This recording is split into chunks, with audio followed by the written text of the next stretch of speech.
Dostlar, Güney Afrika'dan herkese selamlar, sevgiler. Nasılsınız? Umarım iyisinizdir, keyfiniz ve sağlığınız yerindedir. Yeni bir videoya hoş geldiniz. Bu videoda Cape Town'da böyle birkaç tane farklı pazar yeri gezeceğiz arkadaşlar. Şimdi burası gelişmiş bir ülke, gelişmiş bir şehir. Bildiğimiz o pazar kültürü burada yok gibi. Birazcık araştırdım, lakin bir Avrupa sistemi kurmuşlar aslında burada baktığınızda.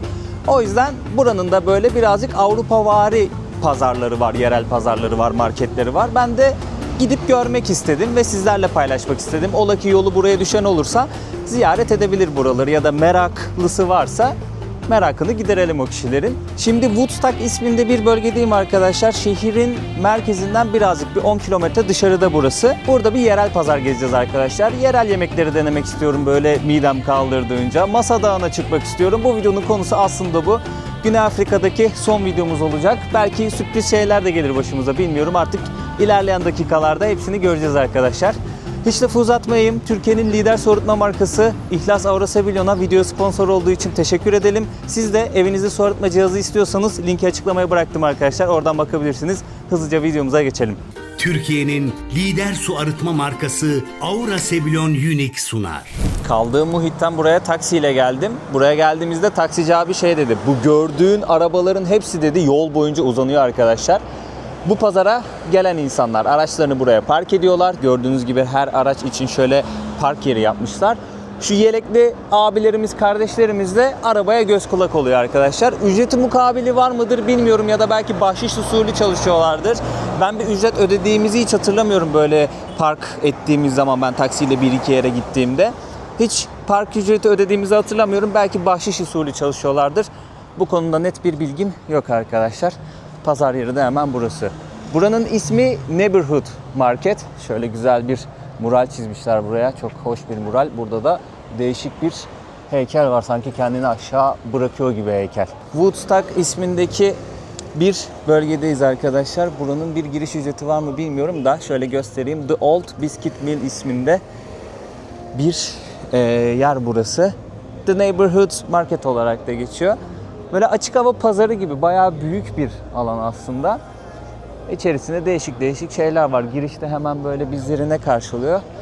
Vintage tarzı böyle kıyafetler, ceketler, meketler satıyorlar. Mesela bu Adidas ceket 680 randmış. Bu Patagonya siviti 700 randmış arkadaşlar. Patagonya da güzel bir şeydir, markadır yani. Böyle trekking severler filan hoşuna gidecektir Patagonya. Bayağı da verim alacaktır kullandığı kıyafetlerden. The Old Biscuit Mill sanırım buranın diğer ismi arkadaşlar. Ama halk arasında Neighborhood Market olarak biliniyor. Google haritalara bu şekilde yazarsanız burayı çok rahatlıkla bulursunuz. Şimdi biz buradan girdik. Güvenliğin buradan girdik. Hemen şöyle alanı göstereyim sizlere. Böyle bir alan. Şu gördüğünüz alanın içerisinde bir sürü böyle alışveriş yapabileceğiniz, yemek yiyebileceğiniz kafe, restoranlar var, dükkanlar var. Yani pazar kültürü bu arkadaşlar burada. Dediğim gibi yani bizim o beklentimizi karşılayacak bir pazar yeri olmayabilir burası. Ama buraya geldik. Buranın kültürü buysa gezeceğiz, göreceğiz. Bayağı da böyle lüks mağazalar, güzel mağazalar var. Birçok yerde tuvalet görüyorsunuz arkadaşlar. Mesela burada bir tane aşağı merdiven gidiyor. Orası çıkış kapısı sanırım ya da tuvalete giden kapı, bilmiyorum. Şöyle bir kulenin altına tuvalet yazısı yazmışlar. Bu da şey böyle fırıncı kulesi gibi. Buradan böyle ateşi veriyorsun abi. Pizzanı, lahmacununu burada yaparken dumanı da yukarıdan gidiyor. Burada birçok yerde ücretsiz tuvalet görüyorsunuz. Onu diyordum. Ve temiz. İçeri girdiğinizde kullandığınızda tuvaleti fark ediyorsunuz ki birçok yerde temiz. Şöyle bir hediyelik eşya dükkanı var. Dükkanın içerisinde en çok ilgimi çeken yer burası oldu arkadaşlar. Maskların güzelliğine bakar mısınız? Şunu çok beğendim ben. Şöyle bir tane boynuzu var. Arkadaki çift boynuz hangisine ait bilmiyorum ama çok güzel görünüyor ya. Hemen dükkanın önünde de bu masklardan var. Şöyle göstereyim arkadaşlar sizlere. Çok güzel heykeller de var bu arada. Yani değişik heykeller de var. Ben böyle ufak koleksiyon tarzı şeyler alıyorum kendime. Biblo tarzı şeyler. Böyle ufak mask vesaire görünce alıyorum ama şu büyükler de hoşuma gitmiyor değil yani. İleriki dönemlerde gittiğim ülkelerden böyle valizle kendime bu tarz masklar toplamak isterim açıkçası. Böyle kendime böyle sergi odası yapmak istiyorum. Öyle bir hayalim var. Bakalım yapabilecek miyiz onu ileriki zamanlarda göreceğiz arkadaşlar. Neighborhoods all weekend diyor arkadaşlar. Ben buranın fotoğrafını gördüm. Burayı araştırdım. Dedim ki tamam burası bize uygundur arkadaşlar. Gelebiliriz. Bu sebeple buraya geldim. Yani hoşuma gitti bu market. Bir sürü böyle tezgah açıyorlar burada. Farklı ürünler satıyorlar, yiyecekler satıyorlar. Hoşuma gitti yani burası. Bak burada dünya mutfağı da varmış. Kore mutfağı görüyorum, Meksika mutfağı görüyorum, Gana mutfağı görüyorum. Değişik değişik sandviçler. Oh tamam biz aradığımız yeri bulduk ya. Burada değişik tabaklar hazırlamışlar. Somonlu üzerinde bir krema var arkadaşlar. Peynir mi krema mı çok anlayamadım. Maydanoz ya da kişniş serpmiş üzerine. Burada mantarlısını yapmış. Burada da domuz etlisini yapmış. Şöyle fiyatlarını da göstereyim sizlere. Cheddar peyniri de var bu arada üzerlerinde. 120 rand, 100 rand, 150 rand. Somon olan 150 rand, mantarlı olan 100 rand, domuz etli olan 120 rand arkadaşlar. Cheddar peyniri de eklemiş üzerine. Burada bayağı farklı yiyecekler var. Şimdi ben de denerim buradan bir iki bir şey arkadaşlar. Şöyle sizlere tabakları da bir yandan göstermek istiyorum. İlginç tabaklar var. Bakın burada bir yandan pişiriyorlar, açık mutfak. Bir yandan da satıyorlar. Burada da böyle meyve kokteyli tarzı şeyler yapmışlar. Onun dışında meyve suları var.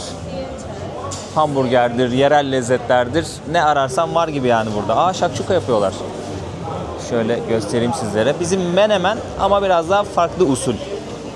Hatırlıyorsunuz ilk videoda yemiştik. Yumurtayı dağıtmıyorlar. Bu şekilde pişiriyorlar. Bu ne ya? Tavuk mu? Başka bir şey mi? Sanki tavuk parçası gibi ama bir sebze de olabilir. Çok gözükmüyor domates sosundan. Burada börekler var. Ne diyor? Patatesli ve patlıcanlı börek diyor. Tanesi 40 rand. Burada falafel var ve tavuk şavarma var. Şöyle göstereyim arkadaşlar. Tavuk döner. Ama Arap usulü. Bizim şey ya mücver yapmışlar. Mücveri yapmışlar burada da. Vejetaryen kısmı burası da. Salatalar. Değişik değişik salatalar var arkadaşlar.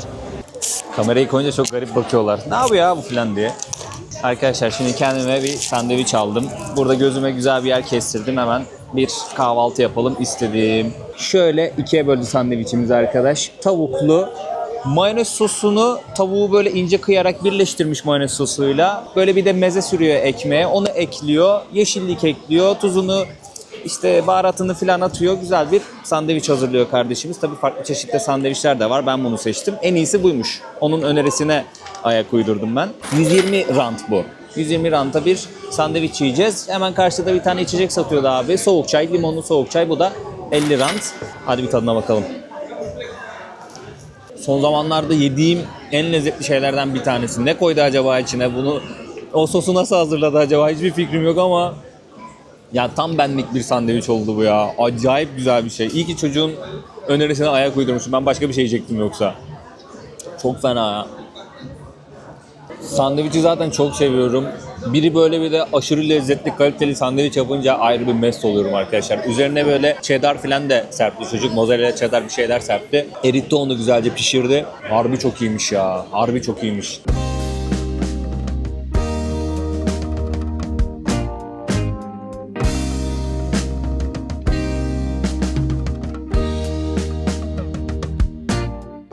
Şimdi taksi çağırdım. Hello, how are you? Oh, I'm fine. Okay, you coming in? Yeah, Welcome. Yeah. I was waiting for the other guys. Okay, I see. Dostlar şimdi taksi çağırdım. Bu arada bu abilerimiz bahşiş usulü çalışıyor galiba. Bu yol kenarında araçlara yer tutanlar. Böyle araçların bahşiş verdiğini gördüm onlara. Doğru tahmin. Şimdi buradan taksiye atladık. Şehir merkezine gideceğiz. 4 kilometrelik bir yolumuz var. 51 rand arkadaşlar. Uber'den çağırdım taksiyi. Yani bu market tamam güzel bir yerde ama belli yani birazcık böyle üst sınıfa hitap eden, garibanın uğramadığı sınıfsal bir yer işte arkadaşlar. Arkamızdan ambulans mı geliyor? Aynen medikal bir şey yazıyor. Hızlı bir şekilde gidiyor. Otomobil ama şey değil böyle ambulans şeklinde değil. Sınıfsal bir yerde arkadaşlar yani böyle tamamen güvenlikli bir alan yaratmışlar kendilerine. Hafta sonu eğlencesi. Çoluğunu, çocuğunu, eşini, dostunu, arkadaşını alan buraya gelmiş takılıyor. Şehirde çok fazla evsiz var. Özellikle buranın bir otobüs terminali var. Buranın çevresinde oldukça fazla evsiz var arkadaşlar. Yani şehir merkezinde de çok görüyorsunuz. There to see the township, I'm telling you. Because it's sunny, everyone is out. Şehir merkezinde Green Market isminde bir yer var arkadaşlar. Afrika'nın böyle geleneksel hediyelik eşyalarını satıyorlar arkadaşlar. Gelen turistler genellikle buraya birkaç bir şey almaya geliyor. Hatıra hediyelik almaya geliyor. Ben de bir iki bir şey alacağım. Hem bu marketi de göstermek istedim sizlere. I'm good. How are you doing? Good? Şöyle kardeşimizin ürünlerini gösterelim. Ağaçtan oyarak yaptıkları böyle hayvan figürleri de var. Taştan yaptıkları da var. O ağaçtan da mesela bunları taşı oyarak ve boyayarak yapıyorlar. Çok güzel şeyler var yani. Ben birkaç tane hediyelik almak istiyorum kendime. Şöyle göstereyim sizlere. Mutlaka pazarlık yapın ama çok yüksekten açabiliyorlar fiyatları. Bak mesela bunlar çok güzelmiş.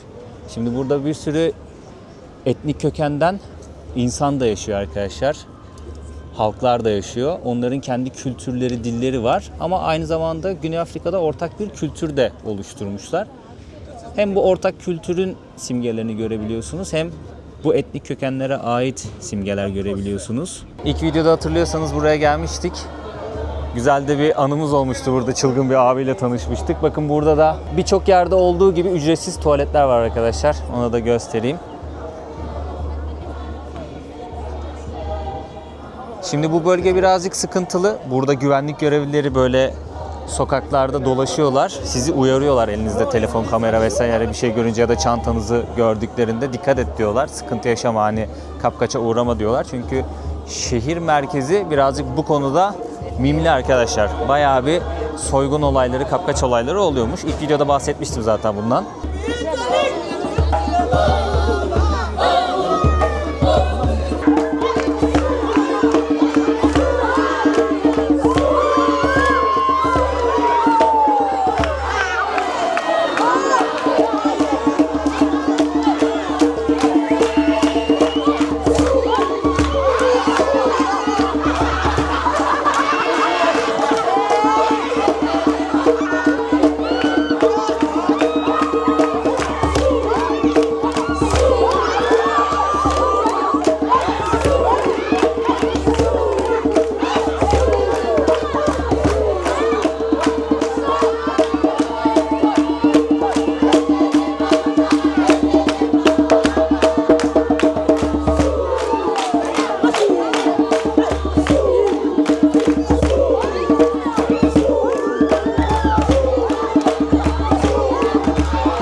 Ortam şahane ya, ortam şahane ya. Abi nasıl yapıyorsun sen onları ya? Oha, oha.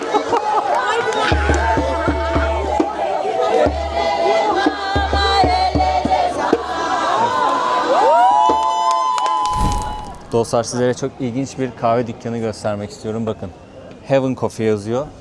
Şu an bir kilisenin içerisine giriyoruz. Burada bir kahve dükkanı var. Şöyle içeriği göstermek istiyorum sizlere. Bakın buradan kahvenizi alıyorsunuz. Dilerseniz kilisenin içine oturabiliyorsunuz. Çok ilginç gelmişti bana. Buradaki ilk günümde keşfetmiştim burayı. Bayağı böyle çayını, kahveni, eğer yiyeceğin varsa yiyeceğini alıyorsun. Bu masalarda oturuyorsun. Takılıyorsun burada. Ortam bu şekilde arkadaşlar. Kahveci de hemen burası. Tatlı vesaire de satıyorlar. Şöyle nata satıyorlar. Bu bir Portekiz tatlısı. Kruvasanları var. Burada bal da satıyorlarmış. Dostlar şimdi kendime bir tatlı aldım. Şöyle göstereceğim sizlere. Nata aldım. Bu Portekiz tatlısı. Hoşuma gidiyor bu tatlı. Bir de kahve söyledim. O da gelecek şimdi. Sipariş verdiğiniz zaman siz buraya oturabiliyorsunuz. İçeriye, yani kilisenin içine. Burası biraz daha serin ve sessiz. Dışarı kapının önüne oturabiliyorsunuz. Ya da arka tarafta bir yerde bahçe var. Yolun karşısında. Oraya oturabiliyorsunuz. Bahçe de güzel. Burası da güzel. Yol kenarında oturmanızı çok önermiyorlar. Çünkü biraz hızlı gençler dolaşabiliyor etrafta. Dikkat etmeniz gerekiyor. İçi bol kremalı. Çok güzel bir tatlı arkadaşlar bu. Dostlar bu da kahvem. Şöyle göstereyim. Çok da eğemiyorum kahveyi. Size aldığım şeyleri göstermek istiyorum. Ya birkaç tane hediyelik aldım kendime. Hatıra. Bir Zulu çifti aldım. Şöyle göstereyim. Karı koca Zulu çifti. Buradaki en önemli halklardan bir tanesi Zulular arkadaşlar. Onları her yerde görebiliyorsunuz. Şehir yaşantısında, köylerde vesaire çok kalabalık bir grup ve o kültürlerini devam ettiriyorlar. Onlardan bir hatıra olsun istedim. Evde bir köşeye koyacağım arkadaşlar. Zulu dostlarımız. Ve bunun dışında çok güzel böyle taşı oyarak gösterdim ya, böyle hayvan figürleri yapıyorlar. Bir tane fil aldım. Şöyle su aygırı aldım. Güzel işlemişler. Çok netlemedi kamera ama şöyle çok güzel işlemişler. Bir tane de şu Rhino'ydu. İngilizcesi Rhino. Yemin ediyorum Türkçesini unuttum. Bakacağım telefondan şimdi. Rhino. Gergedan. Gergedan, tamam. Türkçesini unuttum ya. Bu üçünü aldım. Böyle saklayacağım bunları da. Zulu dostlarımızı da güzel bir yerde koyacağız, saklayacağız. Gelen misafirler görsünler. Şehrin en çok ziyaret edilen noktalarından birine geldik arkadaşlar. Waterfront ismindeki bölgedeyiz. Burası genellikle insanların güvenli vakit geçirdiği yerlerden bir tanesi. Şöyle sizlere Masa Dağı'nın manzarasını göstermek istiyorum. Baksanıza ne kadar düz yukarısı. Belki de o yüzden Masa diyorlardır. Yani ismi oradan geliyordur, bilmiyorum. Tarihini araştırmadım. Hemen Sinyal Tepesi var onun yanında. Şöyle sizlere etrafı da göstermek istiyorum. Genelde böyle çerçeve koyuyorlar Masa Dağı'nı gören bir manzara noktası varsa. İnsanlar o çerçevenin içerisinde fotoğraf çekiliyor. Burası Waterfront. Güvenli bir bölge. Çok fazla alışveriş merkezi var. Restoran, kafe var bu bölgede. Hem buranın böyle yerlileri güvenli bir yerde gezmek istiyorlarsa buraya geliyorlar. Açık alan AVM'si gibi düşünebilirsiniz burayı. Ve tabii turistler de burası güvenli olduğu için burada sıklıkla vakit geçiriyorlar arkadaşlar. İlk videonun sonunda buraya gelmiştik ama birazcık karanlıktı. Çok fazla gösterememiştim sizlere. O yüzden tekrardan buraya gelmek istedim. Burası aynı zamanda aktif bir liman arkadaşlar. Gemileri görüyorsunuz. Aktif bir liman olarak burası çalışmalarına devam ediyor.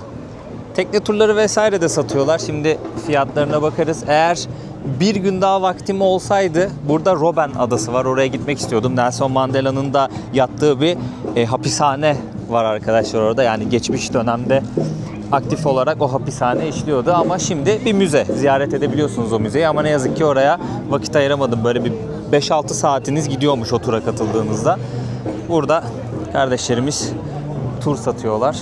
Arkadaşlar burada bir tane tur buldum şimdi. Şöyle bir tur. Waterfront'tan başlıyorlar. Şu sahil boyunca Clifton'a kadar gidiyorlar, tamam mı? Clifton'a kadar gidiyorlar. Bu sahil boyunca işte Yunus'tur, belki balinadır, belki penguendir. İşte böyle yaban hayatını, deniz hayatını gözlemlemeye çalışıyorlarmış. Eğer şanslıysanız 1,5 saat sürüyormuş bu tur. 1200 rand dedi. Şu botla seyahat ediyorlarmış arkadaşlar. Bunun sebebi de böyle bir hayvan gördükleri zaman daha rahat yanaşabiliyorlarmış yanına fotoğraf çekilmek için. Şöyle görebileceğiniz hayvanları da buraya koymuşlar arkadaşlar. Şöyle göstereyim sizlere.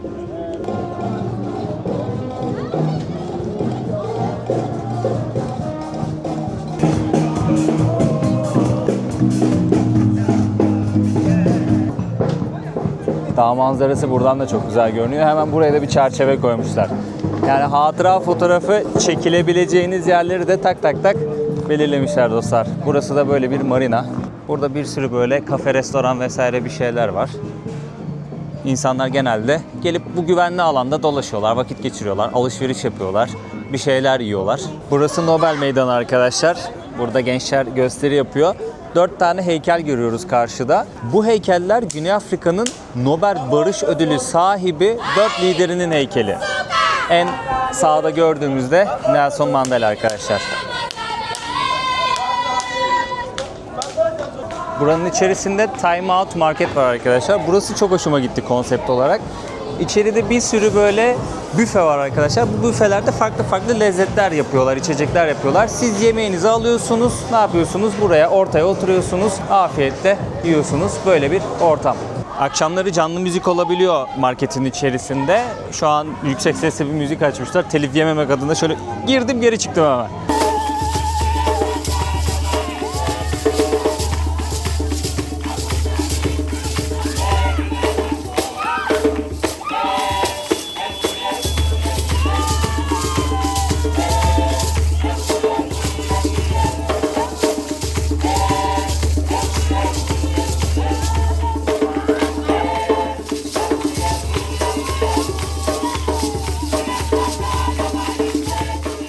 Waterfront'un içerisinde de bir sürü mağaza var arkadaşlar. Ya da tezgah açıyorlar insanlar.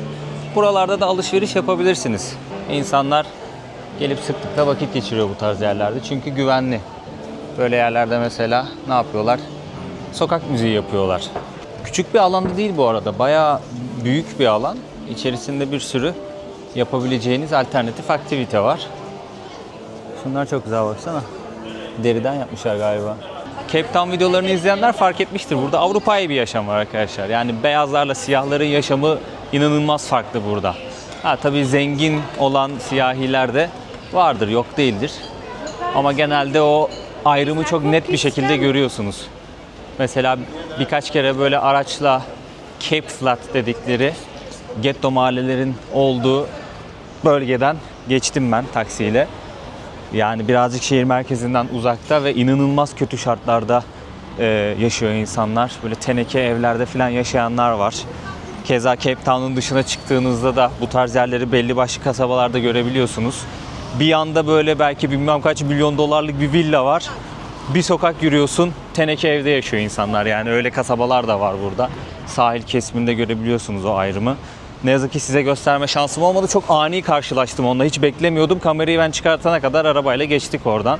O yüzden yani insan şaşırıyor ya. Burada çok keskin bir iki uç var arkadaşlar maalesef. İşte o da sömürge döneminde insanlar zamanında gelmişler. Çok da insan diyemeyeceğim onlara bu arada, lafın gelişi.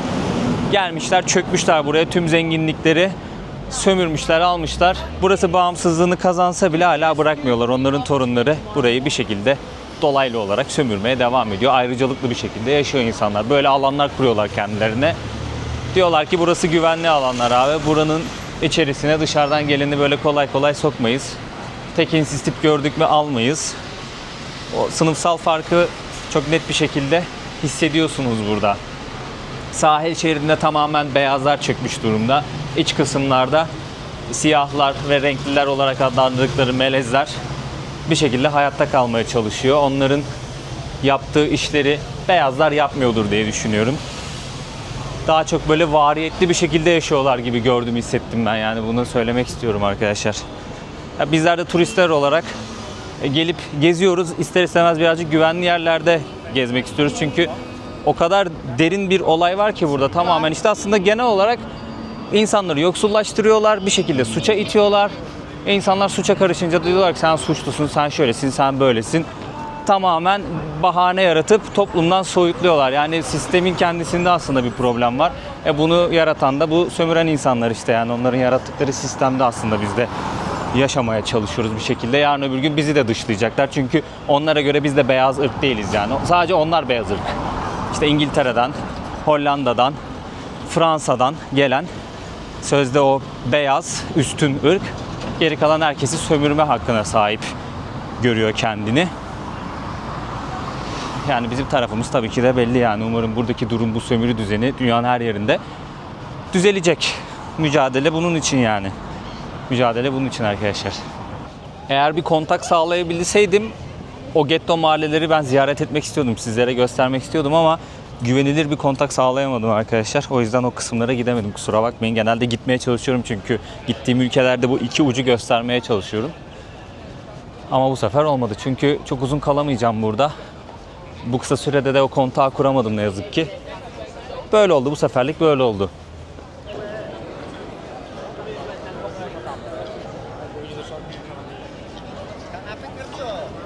Arkadaşlar biliyorsunuz bir süredir kanalımın bir sponsoru var. Türkiye'nin lider su arıtma markası İhlas Aurasebilon Unique. Kendilerine desteklerinden dolayı çok teşekkür ediyorum. Biliyorsunuz Aurasebilon Unique bir su arıtma cihazı. Evimizde musluktan sağlıklı ve güvenli bir şekilde su içmemizi sağlıyor. Hiç öyle damacana taşıma derdi yok, su bitti su söyle derdi yok. Sağlıklı ve güvenli bir şekilde musluktan suyumuzu içebiliyoruz arkadaşlar Aurasebilon Unique sayesinde. Biz evde kullanıyoruz, oldukça da memnunuz. Geniş bir servis ağı var arkadaşlar. Herhangi bir sorunuz olduğunda hızlı bir şekilde dönüt alabiliyorsunuz. Amerikan Hijyen Vakfı onaylı NSF belgesine sahip su arıtma cihazları suyun içerisindeki yararlı mineralleri arıtırken tamamıyla yok etmiyor ki bu da bizler için oldukça faydalı bir durum arkadaşlar. Linki açıklamaya bıraktım. Oradan bakabilirsiniz. Kendilerine desteklerinden dolayı tekrardan çok teşekkür ediyorum. Gezmeye devam edelim şimdi. Burada bir sürü kapalı AVM de var. Şöyle sizlere AVM'nin içini de göstereyim bir yandan. Belki burada video çekmek yasaktır, o yüzden güvenliği gördüm, hemen yolumu değiştireyim. Görürlerse uyarabilirler. Genelde böyle kapalı alanlarda video çekmek yasak oluyor. Ama sizlere de göstermiş olayım içeriği. Yani buraya gelip de AVM gezmek çok mantıklı gelmiyor bana. Sizlere göstermek için içeriye girdim. Şöyle hızlıdan bir iki görüntü alalım. Ne kadar çok seviyorlar AVM gezmeyi ya. Beni yoruyor. Yani bir şeye ihtiyacım varsa giderim, alırım, hemen çıkarım abi. Hiç öyle oyalanma gibi bir huyum yoktur. İhtiyacımı alırım, devam ederim. Açık alanlar her zaman en iyisi abi. Buradaki elektrik yoruyor beni. Başımı ağrıtıyor. Ama tuvalet falan kullanmak istiyorsanız buralara gelebilirsiniz. O ayrı.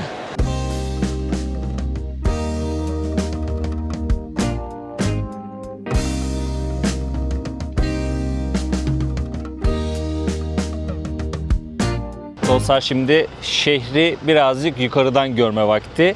Masa Dağı'na çıkacağım ama Cable Car'la çıkacağım arkadaşlar. Cable Car'ın kalktığı noktaya geldim ama buradan bile mükemmel bir manzara var. Yani Cape Town şu an ayaklarımızın altında, şehrin hemen hemen birçok noktasına hakimiz burada. Sadece burası Sinyal Tepesi. Bir önceki videoda gitmiştik, hatırlıyorsunuz. Oranın arkasına hakim değiliz ve sahil kesimine hakim değiliz. Şehrin merkezini görebiliyoruz ve Cape Flats dedikleri o gecekondu mahallelerinin olduğu kısmı birazcık böyle az çok görebiliyoruz. Taksiyle geldim buraya kadar arkadaşlar. Buraya getirip burada bırakıyorlar sizleri eğer taksiyle gelirseniz. Hemen burada böyle kafeler vesaireler var. Bileti online da alabiliyormuşsunuz ama buradan da alabiliyorsunuz. Burada sadece birazcık beklemeniz gerekebiliyormuş geldiğinizde. Şimdi şuradan kendime su falan bir şeyler alayım. Daha sonrasında biletimizi alıp yukarı çıkalım. Dostlar şimdi buradan biletimi aldım. Nakit de ödeyebiliyorsunuz, kartla da ödeyebiliyorsunuz. Şöyle fiyatları göstermek istiyorum. Tek yön çıkarsanız buraya yürüyerek de çıkabiliyorsunuz. Aynı zamanda yürüyerek inebiliyorsunuz da. Tek yön bilet alırsanız Cable Car'a 295 rand ama genelde gidiş dönüş alıyorlar. 490 rand arkadaşlar. Yani Cable Car'la çıkacağız, Cable Car'la döneceğiz. Burası bazen çok kalabalık oluyormuş. Online bilet alabilirsiniz. Diyelim ki online almadınız. Burada sırada beklemek istemiyorsunuz. Hızlı geçiş var arkadaşlar. Hızlı geçişte de tek yön 700 rand. Gidiş dönüşte 1100 rand arkadaşlar. Fiyatlar bu şekilde. 4 ile 17 yaş arası çocuklar da bu fiyatları ödüyor. İki yönlü bileti 250'ye alıyorlar. Tek yönlü bileti de 160'a alıyorlar. Fiyatları da göstermiş olayım sizlere. Şimdi buradan Cable Car'a bineceğiz ve yukarı çıkacağız. Dilerseniz trekking yapabiliyorsunuz. Bu arada bakın burada drone uçurmak yasak. Gelecek olanlara bilgi vereyim. Trekking yapabiliyorsunuz. Kolay, orta ve zor seviyede trekking rotaları varmış. Ama bu sıcakta trekking önermiyorum bir trekking sever olarak. Hello, how are you? Thank you. Hello guys. Asansör ışık hızıyla çıktı yukarı. İyi bak, şansıma çok kalabalık değil. Like I said, please all keep Thank you. Dostlar şimdi bu Cable Car'ın bir numarası var. Ben şimdi böyle manzaraya doğru döndüm. Ama ve lakin 360 derece dönüyor bu platform. Şöyle bir platform arkadaşlar. Göstermiş olayım sizlere. Boşlukları fark etmişsinizdir. 360 derece dönecek ve böylelikle herkes tüm manzarayı görmüş olacak. Bakın dönmeye başladık. Ben biraz sonra döner diye düşünmüştüm. O yüzden manzarayı izlemek için hızlı bir şekilde buraya gelmiştim. Ama ve lakin manzara şu an arkamızda kaldı. Bize de bu manzara düştü. Dağları göstereyim ben de size. 1929 yılından bu yana bu Cable Car işliyormuş arkadaşlar. Yılın belli dönemlerinde, Temmuz-Ağustos aralığındaki böyle belli dönemlerde burayı ne yapıyorlar? Bakıma alıyorlar. Rüzgarlı havalarda anında iptal ediyorlarmış arkadaşlar Cable Car'ı. Çünkü risk içeriyor. O yüzden hiç risk almıyorlarmış. Şu an bir yandan dönüyoruz. Birazdan oraya ulaşmadan biz de manzarayı göreceğiz arkadaşlar. Bir tane Cable Car orada varmak üzere. 5 dakikada çıkıyormuş yukarı.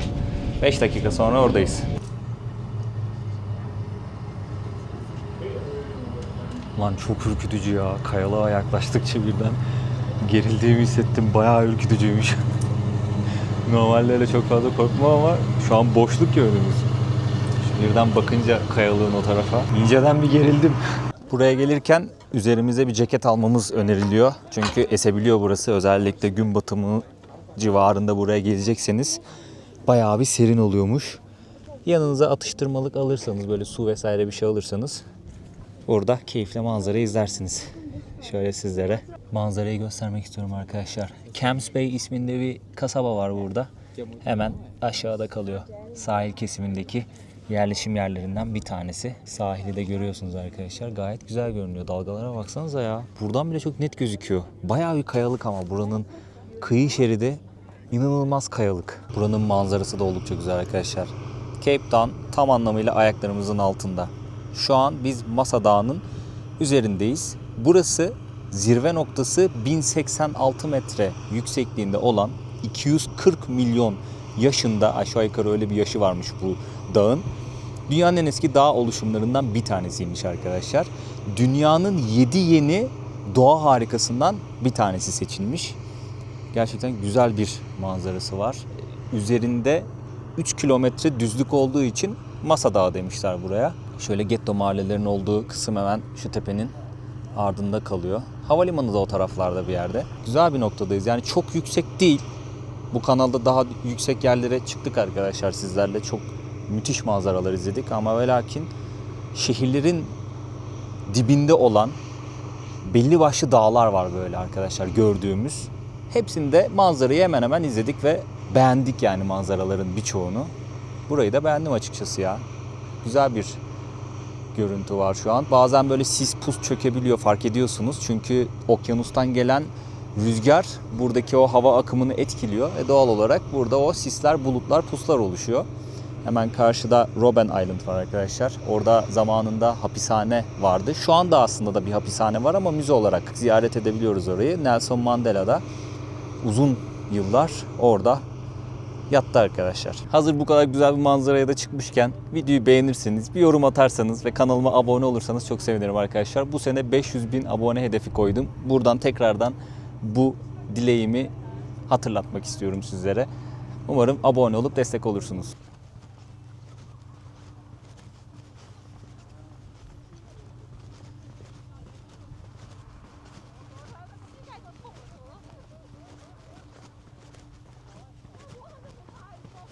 Çok farklı noktadan şehrin manzarasını açı değiştirerek görebiliyorsunuz.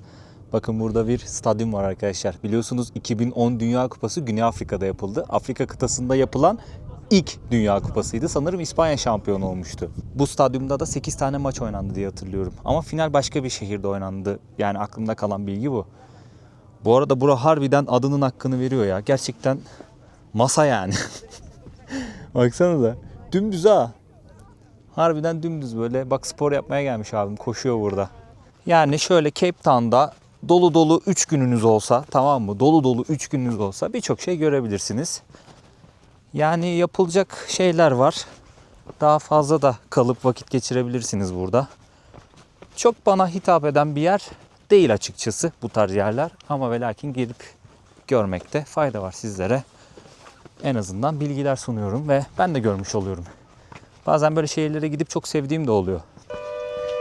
Saat 5.30 oldu. Siren çalıyorlar. Sanırım son cable car 6'da uyarıyorlar insanları. Yanlış görmediysem 6'da, çok emin değilim. Hiç sonuncuya kalmaya gerek yok. Riske atmaya gerek yok. Hemen gidelim binelim. Buradan yürüyerek inmeye kalksak bayağı vaktimizi alacak. Bu güzel bir uygulama ama yani çünkü bayağı ileriye yürüyenler var arkadaşlar. Yürü yürü bayağı bir patika gidiyor. O yüzden insanlar bu sesi duyduklarında "Aa ne oluyor lan" falan diye tekrardan buraya bir hızlı dönüş yoluna girebilirler ve giriyorlar da.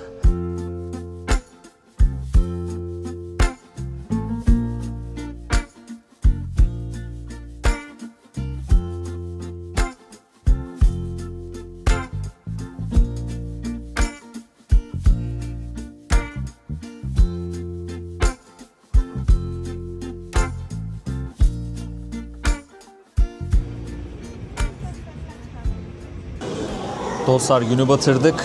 Waterfront tarafına geri döndüm. Burada birkaç bir şey böyle tatmak, yemek istedim. Güney Afrika'da arkadaşlar fish and chips diye bir olay var. Yani nedir? Balık ve patates kızartması. Şöyle göstermek istiyorum. Burası bir AVM'nin, Waterfront içindeki bir AVM'nin yemek kısmı. Çok fazla restoran var. Birkaç restorana baktım. Ama içeride böyle yüksek sesle müzik çalıyordu. Ben yani kafa olarak şu an müzik kaldıracak durumda değilim. Birazcık kendimi dinlemek istiyorum. Burası da biraz gürültülü ama böyle sakin sakin yemeğini yiyebileceğim pozisyonda bir şey arıyordum. Gerçi burası da bir tık kalabalıklaştı ama yapacak bir şey yok. Şöyle göstereyim arkadaşlar. Balık, burada kalamar kızartması koydu ve patates kızartması koydu. Fish and chips olayı budur. Bunun fiyatı 145 rand. AVM'nin yemek bölümünde bir sürü fast food zincirleri var. Farklı yemek yiyebileceğiniz böyle restoran tarzı yerler var. Fish and chips güzel. Yani balık sevenler bunu sevecektir yani, eminim çok sevecektir. Bir önceki videoda zaten çok güzel bir yerde yemiştik. Yine canım istedi. Balık yiyelim ya, balık. Okyanus tarafındayız artık yani, okyanus kıyısındayız. Balık da yiyelim arkadaş. Gayet güzel. Gayet güzel. Yani burada şu ana kadar denediğim yemekler genelde lezzetliydi arkadaşlar. Aç kalmazsınız yani. Aç kalmayız. Garip tatta bir şey yok ve seçenek çok fazla var. Dünya mutfağı vesaire bir şeyler de var. Aç kalınacak bir ülke değil yani. Dostlar, bir videomuzun daha sonuna geldik. Güney Afrika serisinin de sonuna geldik. 3 video çektim bu ülkeden. Diğer videoları izlemediyseniz önceki videolara gidip bakabilirsiniz arkadaşlar. Onlar da güzel videolardı. Keyif alırsınız. Kendinize çok iyi bakın. Bir sonraki videoda yeni bir ülkeye gideceğiz. Umuyorum ki bir sıkıntı yaşamadan keyifli, güzel bir seyahat geçireceğiz orada da. O zamana kadar kendinize çok iyi bakın. Videoyu beğenirseniz, yorum atarsanız ve kanalıma abone olursanız çok sevinirim. Öpüyorum sizleri. Görüşmek üzere. Türkiye'nin lider su arıtma markası Aura Sebilon Unique sundu.